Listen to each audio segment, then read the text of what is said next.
আমার নবী কেমন নবী, যেই নবী কথা বললে দাঁত মোবারক থেকে নূর বের হতো। আলী রাদিয়াল্লাহু তাআলা আনহু বলেন, ইজা তাকাল্লামা কান-নূর ইয়াখরুজু মিন বাইনিস সানায়া। আমার নবী যখন কথা বলতেন দাঁত মোবারক থেকে নূর বের হতো, বলেন না সুবহানাল্লাহ। শুধু তাই নয়, ইজা দাহিকা রাসূলুল্লাহি সাল্লাল্লাহু আলাইহি সাল্লাম ইয়াতালাউল জুদু। নবী যখন মুস্কি হাসতেন, নবীর মুস্কি হাসিতে নূর চমকাইতো। সাহাবীরা আরজি করেন, ইয়া রাসূলুল্লাহ, ইয়া হাবিবাল্লাহ।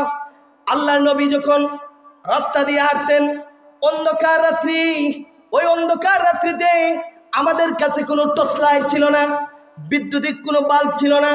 ওই সময় আমরা যখন নবীজি আমাদের সাথে হাঁটতেন, নবীর নূর মুবারকে রাস্তাগুলো আলোকিত হয়ে যেত, বলেন না সুবহানাল্লাহ। এমন নবীর উম্মত আম্মা জান আয়েশা সিদ্দিকা রাদিয়াল্লাহু তাআলা আনহা বলেন, আমি একবার গভীর রাত্রি সেহরির পরে যখন সেলাই করতে আরম্ভ করলাম, সেলাই করা অবস্থায় হঠাৎ আমার হাত থেকে সুইটা পড়ে যায়। অন্ধকার রাত্রি আমি সুইটা খুঁজতে আরম্ভ করলাম, কোথাও খুঁজে পাই না, কোথাও খুঁজে পাই না। এমন সময় নবী মুহাম্মদুর রাসূলুল্লাহ সাল্লাল্লাহু আলাইহি সাল্লাম আমার ঘরে তাশরীফ আনলেন।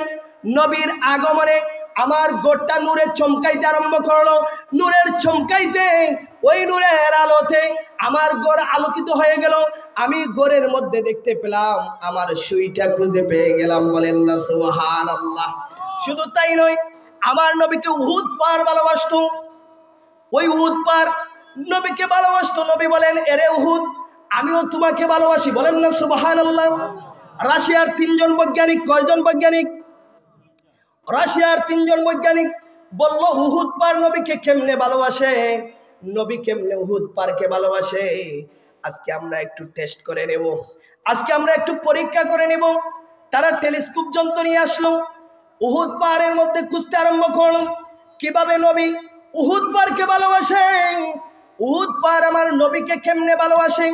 খুঁজতে আরম্ভ করলো, খুঁজতে খুঁজতেই এক পর্যায়ে টেলিস্কোপ যন্ত্র লাগাইলো। ওই যন্ত্র দ্বারা আস্তে আস্তে ভিউ করতে আরম্ভ করলো। হঠাৎ দেখি উহুদ পাহাড়ের মধ্যে লেখা লা ইলাহা ইল্লাল্লাহু মুহাম্মাদুর রাসূলুল্লাহ। চিৎকার দিয়ে বলেন সুবহানাল্লাহ।